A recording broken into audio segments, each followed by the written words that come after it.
Selamat sore teman-teman kelas 3H dan dosen pengampu mata kuliah pengantar bisnis, Ibu Putri Resti Mas Diantini, STMSI. Om Swastiastu, Assalamualaikum warahmatullahi wabarakatuh, salam sejahtera bagi kita semua, salam harmoni. Di sini kami dari kelompok 2 akan mempresentasikan materi manajemen produksi. Sebelumnya izinkan saya memperkenalkan diri. Perkenalkan, saya Siti Nurholisa. Di sini saya sebagai moderator dan 4 anggota lainnya. Yang pertama Lydia Duvariasi Wambing, yang kedua Igusti Agung Ayu Oktavia Budiarti, yang ketiga Nilus Karini, dan yang terakhir Putu Elvina Tiara Indriani Graha. Adapun subbab yang akan kami bahas, yang pertama pengertian manajemen produksi, yang kedua memilih lokasi pabrik, yang ketiga layout, yang keempat macam-macam proses produksi, yang kelima pengawasan produksi, yang keenam riset industri, dan yang terakhir pelaksanaan pengawasan. Sebelumnya mohon permakluman untuk teman kami, Elvina, tidak bisa ikut dalam presentasi kali ini dikarenakan masih dalam masa pemulihan pasca operasi kecelakaan. Langsung saja ke subbab yang pertama, yaitu pengertian manajemen produksi. Manajemen produksi adalah kegiatan mengelola secara optimal penggunaan sumber daya atau faktor produksi dalam proses transformasi menjadi produk barang dan jasa. Faktor pemilihan sangat dominan dalam menentukan sukses atau gagalnya perusahaan di kemudian hari. Jadi untuk menghasilkan barang dan jasa perusahaan menggunakan berbagai sumber daya. Sumber daya harus dikelola secara optimal dalam bentuk menentukan lokasi yang tepat, mencari sumber bahan baku, daerah konsumen, mengatur penempatan mesin, merencanakan proses produksi, menjaga ketepatan waktu dan pekerjaan lain yang bersifat teknis dalam pabrik. Subbab yang kedua, memilih lokasi produksi. Masalah-masalah yang dihadapi industri dalam memilih lokasi ialah yang pertama, dekat dengan sumber material, yang kedua dekat dengan pasar, yang ketiga mudah mendapat tenaga kerja, yang keempat mudah fasilitas transportasi, yang kelima mudah memperoleh bahan bakar, yang keenam mudah memperoleh air, dan yang terakhir sikap pemerintah setempat serta masyarakat. Lokasi yang baik ialah yang mempertimbangkan faktor-faktor yang telah saya sebutkan tadi secara seimbang. Untuk materi selanjutnya akan dilanjutkan oleh Lydia. Baik, saya akan menjelaskan tentang layout. Layout adalah suatu susunan rancangan atau tata letak yang sengaja didesain untuk ditempatkan dalam suatu bidang yang sebelumnya telah dirancanakan. Jumlah ruangan yang dikehendaki dan peralatan yang akan digunakan dan penempatannya sangat menentukan bentuk dan letak bangunan. Next. Di sini ada beberapa faktor pertimbangan untuk rencana layout adalah yang pertama ada keadaan proses produksi. Dalam hal ini harus dilihat apakah proses produksi dilakukan untuk membuat suatu macam barang atau banyak macam barang. Jika hanya satu barang, maka letak mesin yang akan dibuat secara berurutan. Jika pabrik yang membuat jenis banyak barang, maka mesin-mesin akan dibuat secara berurutan. Jika pabrik membuat banyak jenis barang, maka letak mesin diatur menurut kelompok dan jenis mesin yang sama, diletakkan pada suatu tempat yang sama. Lalu yang kedua ada tipe produksi. Di sini dipertimbangkan apakah produksi dibuat berdasarkan pesanan atau produksi massal. Jika dibuat secara massal, maka perlu disediakan gudang sebelum barang itu dijual. Pabrik yang hanya membuat order deal saja berbeda dengan layoutnya dengan pabrik yang membuat underdeal dan juga merakit barang tersebut. Lalu yang ketiga ada bentuk mesin yang digunakan. Jika pabrik menggunakan mesin-mesin berat, maka layout harus diatur sedemikian rupa sehingga ada kebebasan bergerak bagi tenaga kerja yang melayani mesin tersebut. Yang keempat, ada persyaratan penerangan dan tenaga listrik. Kondisi kerja sangat mempengaruhi moral pekerja dan efisiensi. Misalnya, pengaturan cahaya warna yang digunakan dapat mengurangi biaya karena jarang terjadi kecelakaan. Tidak mudah merasa lelah, pekerja merasa betah bekerja, dan produktivitas akan meningkat. Lalu yang kelima, ada kemungkinan ekspansi. Kemungkinan ekspansi digunakan di kemudian hari harus dipertimbangkan jauh dari sebelumnya, karena untuk ekspansi diperlukan pemasangan mesin baru atau bangunan baru. Untuk itu disediakan ruang atau tanah yang cukup. Next. Lalu ada beberapa pola layout. Yang pertama ada layout fungsional. Layout fungsional ini disebut juga layout proses atau job load. Artinya di sini pengelompokan mesin berdasarkan pekerjaan sejenis, atau disebut juga penempatan mesin berdasarkan departemental. Artinya layout mesin berdasarkan departemen pekerjaan yang dilaksanakan dalam pabrik. Lalu yang kedua ada layout produk. Layout produk disebut juga layout garis. Mesin-mesin ditempatkan berurutan menurut proses produksi yang akan dilewati, mulai dari bahan baku sampai dengan produk akhir yang biasanya digunakan bantuan ban berjalan. Para karyawan akan dilewati oleh ban berjalan dan langsung mengerjakan pekerjaan yang lewat. Lalu yang ketiga ada layout produk. Dalam hal ini mesin ditempatkan menurut kelompok produk. Dalam pengelompokan ini produk dikerjakan sampai tuntas, sehingga menghemat biaya dan waktu pengangkutan transport intern. Ini juga disebut dengan pengelompokan pengelompokan sistem full group, artinya mesin ditempatkan satu jenis yang mengerjakan pekerjaan sampai dengan selesai. Materi selanjutnya akan dijelaskan oleh teman saya, Sekar.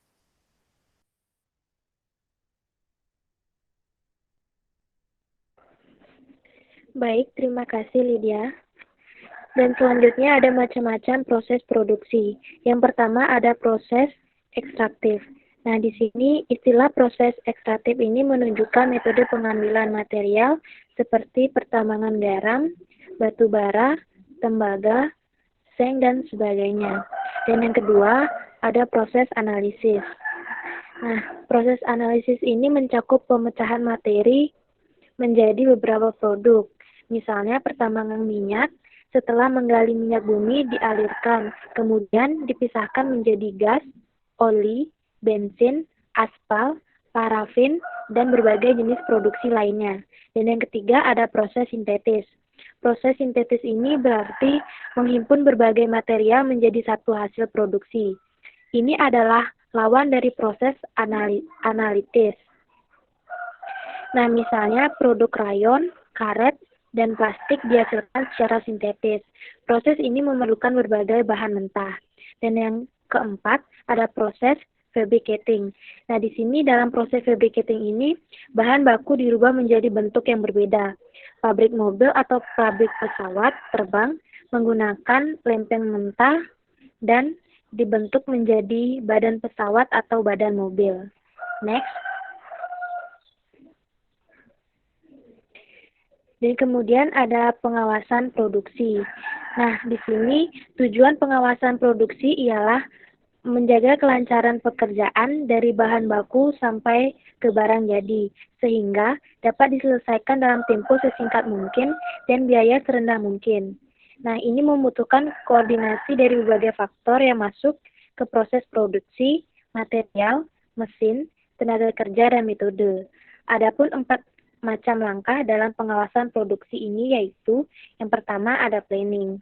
Proses produksi akan berjalan lancar jika direncanakan lebih dahulu. Pekerjaan planning ini tidak hanya meletakkan prosedur dan tujuan proses, tetapi lebih terperinci. Misalnya, tipe dan jumlah material yang diperlukan harus ditetapkan sebelumnya oleh bagian produksi. Nah, demikian pula, barang-barang setengah jadi ini yang dihasilkan oleh pabrik lain harus siap pada saat diperlukan.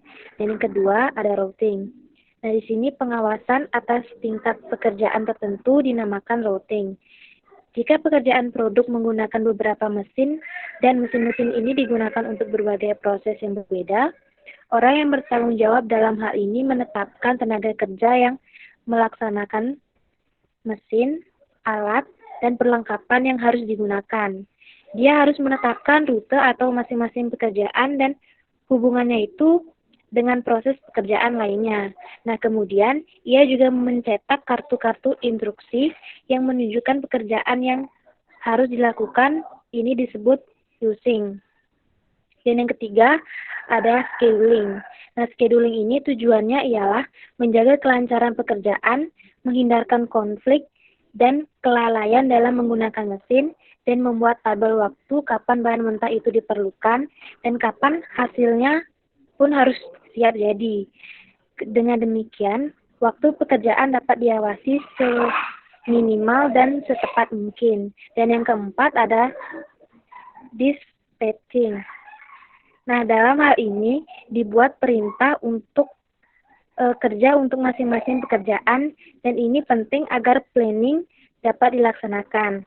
Nah, orang yang bertanggung jawab dalam dispatching ini harus menjaga waktu mulai tugas dan waktu selesainya suatu pekerjaan. Dia juga harus menyerahkan perintah pekerjaan dan laporan pekerjaan selesai. Nah, dia juga melihat kemajuan pekerjaan sesuai dengan kartu routing dan schedule. Baik, materi selanjutnya akan dijelaskan oleh rekan saya, yaitu Agung Okta. Baik, terima kasih Sekar. Materi selanjutnya akan dibawakan oleh saya, yaitu tentang riset industri. Pada mulanya, riset digunakan untuk memecahkan masalah khusus, kemudian diarahkan untuk mengembangkan proses produksi, dan kemudian bertumbuh dengan pesatnya dan makin lama makin meningkat jumlah uang yang dibelanjakan untuk kepentingan riset industri. Di negara maju, rata-rata semua industri membelanjakan hampir 3% dari jumlah penghasilan mereka untuk keperluan riset dan pengembangan. Industri pesawat terbang membelanjakan 9% dari penjualannya untuk riset dan perusahaan elektrik sebanyak 6%. Next. Selanjutnya ada pelaksanaan pengawasan. Pelaksanaan pengawasan dapat dilakukan dengan berbagai teknik, yaitu yang pertama, papan rencana dan diagram kemajuan. Jika dalam perusahaan ada beberapa pekerjaan dilakukan dengan menggunakan berbagai tipe mesin, manajemen dapat melaksanakan pengawasan dengan menggunakan papan rencana. Dalam hal ini, tugasnya meliputi 3 kelas pekerjaan, yaitu pekerjaan yang sedang dikerjakan, pekerjaan yang akan dilakukan bila proses sudah selesai, dan pekerjaan yang belum dikerjakan atau sedang direncanakan. Yang kedua ada studi gerak. Tujuan studi gerak ialah mengatasi atau mengurangi pemborosan gerak yang tidak perlu dan mencari gerakan yang paling efektif. Orang yang menganalisa gerak merinci pekerjaan dalam bentuk gerakan yang digunakan seperti mengangkat barang, memilih, menempatkan barang di atas ban berjalan, dan sebagainya. Yang ketiga ada studi waktu. Studi ini biasanya bergabung dengan studi gerak. Setelah pekerjaan dirinci, waktu yang digunakan untuk masing-masing gerak diukur dengan stopwatch. Pengawas melihat dari tempat strategis di mana ia dapat mengawasi seluruh gerak pekerjaan secara berulang-ulang. Kemudian diambil rata-ratanya. Jika waktu dan gerakannya sukar diteliti karena terlalu cepat, maka penganalisa membuat gambar dengan kamera. Kemudian ditempatkan jam besar dengan rincian waktu sampai per 100 detik secara jelas kelihatan. Yang keempat ada standar. Standar ini adalah tidak akan ada pekerjaan pengawasan dapat berfungsi secara baik. Jika ada standar, harus ada standar pekerjaan, standar mutu, dan standar kondisi kerja. Bagian pengawasan mutu membuat contoh mutu standar untuk bahan perbandingan. Standar kerja yang baik harus mencakup cahaya, penerangan, pengawasan suara hiruk-pikuk, tempat kerja yang rapi dan bersih, dan bebas dari gangguan. Yang kelima ada inspeksi. Fungsi penting dari inspeksi ialah mengawasi pekerjaan agar berjalan sesuai dengan standar. Perencanaan yang dibuat secara baik dan schedule yang sudah disusun tidak akan ada artinya jika produksi yang dihasilkan tidak memenuhi syarat kualitas. Untuk menjaga kualitas standar, maka inspeksi mencakup 3 fungsi, yaitu jika Anda dapat mengawasi kecerobohan lebih awal, maka pemborosan yang lebih besar akan dapat dihindarkan. Terus ada inspeksi yang dilakukan selama pekerjaan berlangsung akan dapat menemukan kelemahan-kelemahan yang terjadi. Selanjutnya, dengan inspeksi, perusahaan dapat menghindarkan hasil produksi yang tidak memenuhi syarat kualitas dan tidak mengirimkannya ke para konsumen. Baik, karena semua materi sudah selesai dijelaskan, saya kembalikan kepada moderator. Terima kasih.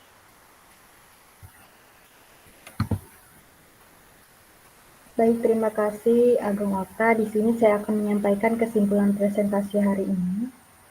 Jadi manajemen produksi sangat penting dan faktor pemilihan sangat dominan dalam menentukan sukses atau gagalnya perusahaan di kemudian hari. Ada beberapa faktor yang harus dipertimbangkan dalam memilih lokasi produksi, yaitu dekat dengan sumber material, dekat dengan pasar, mudah mendapat tenaga kerja, mudah fasilitas transportasi, mudah memperoleh bahan bakar, mudah memperoleh air, dan sikap pemerintah setempat serta masyarakat.